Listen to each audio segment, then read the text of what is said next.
Jesus is Lord. Bwana Yesu asifiwe. Amen. Hii naitwa John Malengi. Napenda Yesu Bwana. Kusema kweli tuko katika madhehebu ya Neno Evangelisti Center.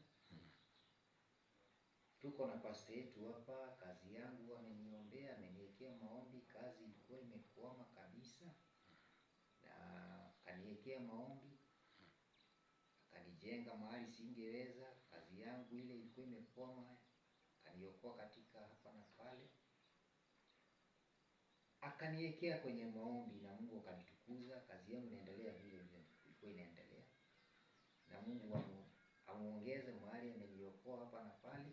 Kazi yangu vile shaka inaendelea vile vile, na Mungu amsaidie na njia yote ataweza.